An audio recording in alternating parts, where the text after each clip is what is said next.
Good day, Orteans. Your lecturer for today is Professor Frederick Rodriguez, top 1 in the October 2005 Criminologists Licensure examination. Don't forget to subscribe and hit the bell button to receive the latest updates. Take it away, Fred. Ano naman ang expressway? Okay.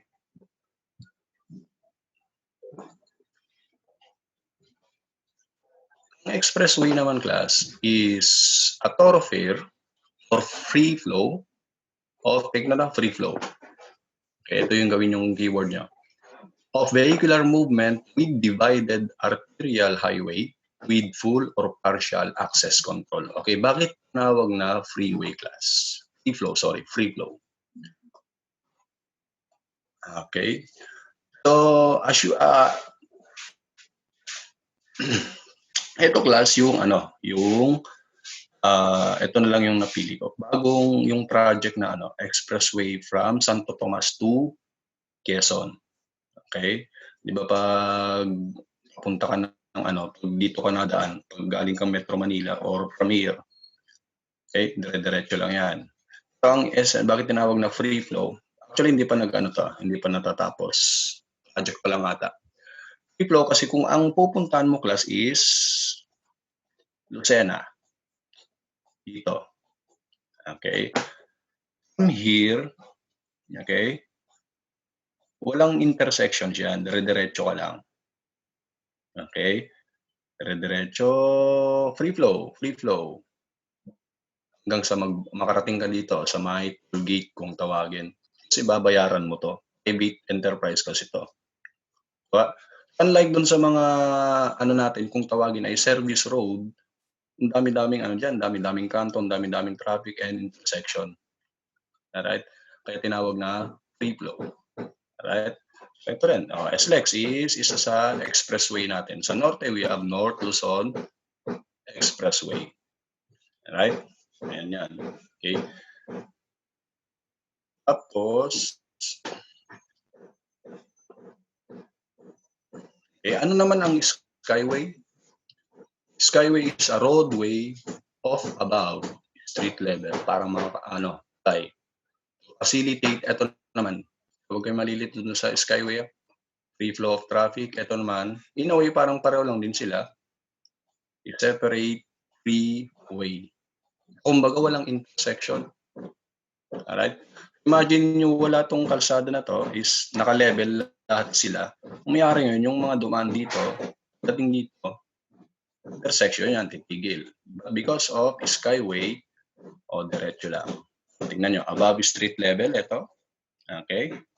Above street level, ang taas pa nga. Okay? Constructed to facilitate free way. Okay, separate freeway. Separate. May freeway, may separate freeway to, and this one, skyway. Right? Okay. Tunnel road naman, class. Sa mga mahilig magmotor ng malayuan, malamang napuntahan nyo na to. Meron tayong nag-iisa sa Pilipinas. Ano kaya yon? Would you know? Kung nag-iisa sa Pilipinas na tunnel road? Nakakalam. Saan yan? Kay Biyang from Raven. Yes. Lakwatchero siguro tong si Raven. Okay.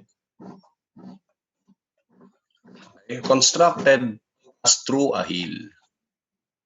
Okay, so instead na ginawan natin ng boot at ng daanan to, ikot-ikot pa, diniretso na natin, binutas natin biyang tunnel. So yan pa lang ata yung ating tunnel road.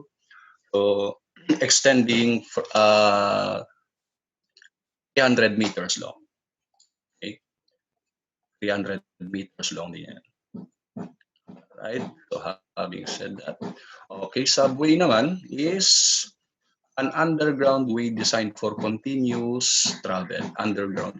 Usually pag usapan ng subway kasi is a roadway network ng rail transit. Sa Pilipinas wala pa tayo nito. At kung sakaling nagkaroon, class, ang mangyayari, ayan, maghuhukay sila underground, imbes na bridge na LRT, katulad ng LRT, sa ilalim. tinawag na subway. Okay? So, wala kayong makikitang construction dito. Nasa ilalim yung construction. Alright? Anong kabaliktaran ng subway? Yung light rail transit. Okay, light rail transit. LRT. Sama na rito yung MRT. Magkaiba lang ng pangalan. Alright?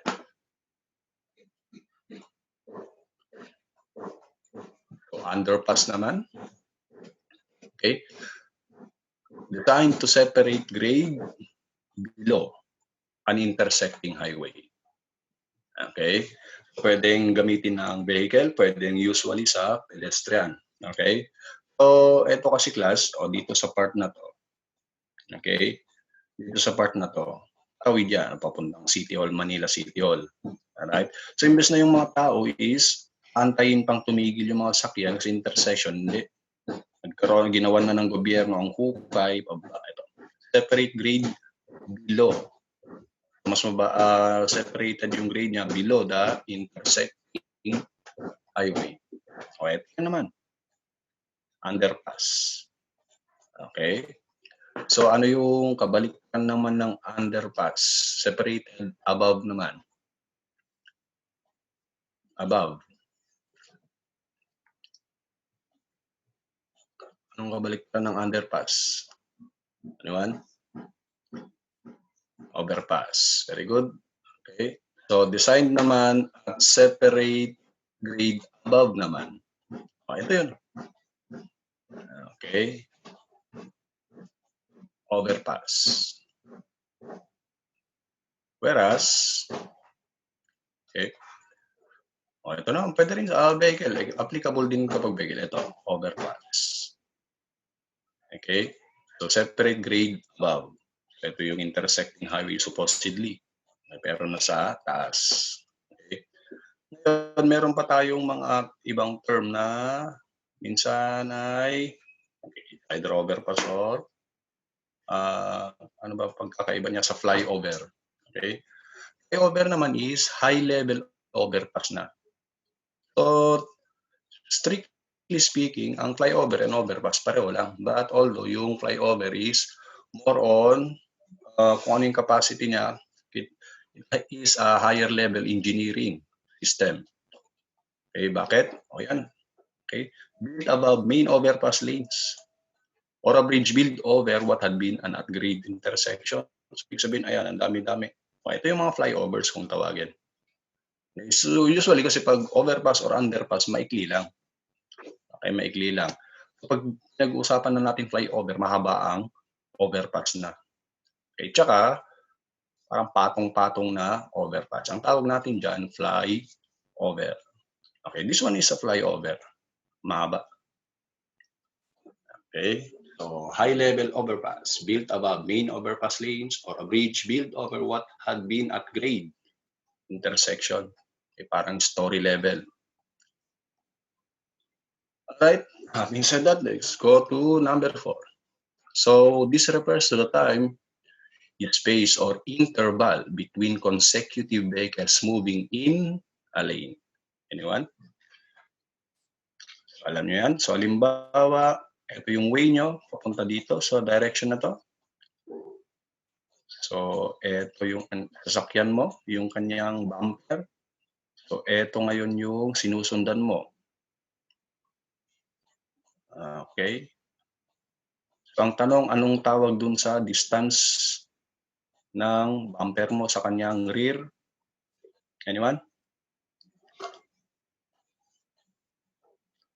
Distansya na ito. Mga jeepney driver, hindi nila alam yung distansya na yan. Tutok na tutok, 1 inch. Very good. You call it headway. Headway ha? Okay, headway. Distansya. Okay. Headway.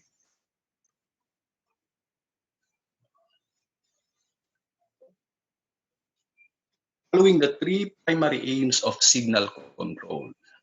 Okay, signal control. Anong kasama sa signal control? Alright?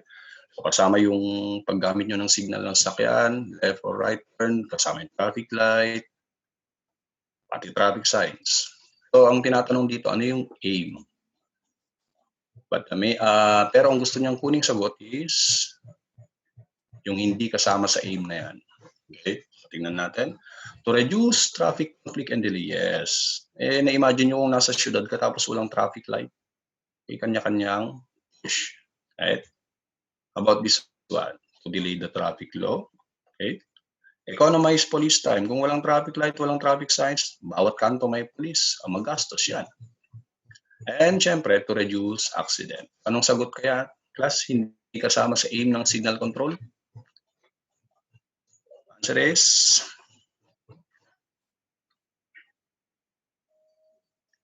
except ha? Except. Okay. Alright. Best answer is delay. Tingnan niyo positive lahat yan. Mabawasan ang traffic conflict, pa-delay. Economize police time means tipirin natin yung oras ng police para ilaan na lang nila sa mas importante. Kung walang traffic light kaya, walang traffic signs, anong mangyayari? Bawat kanto dapat may police. Sabi natin mahal ang mag-maintain ng police kasi sasahurin mo yan. Of course, na-imagine nyo kung walang traffic light, lalong-lalong sa pagsyudad, o di banggaan dito, banggaan dyan. Okay, reduce accident. Okay. Yan. If you want to learn more from him, take our Road to 1 Million challenge. If this channel hits 1 million subscribers, we will release the rest of his lectures. Or you can watch the rest of his lectures now by enrolling in Ortea Criminology Review. Just message us on our Facebook account for more details. See you soon, Orteans!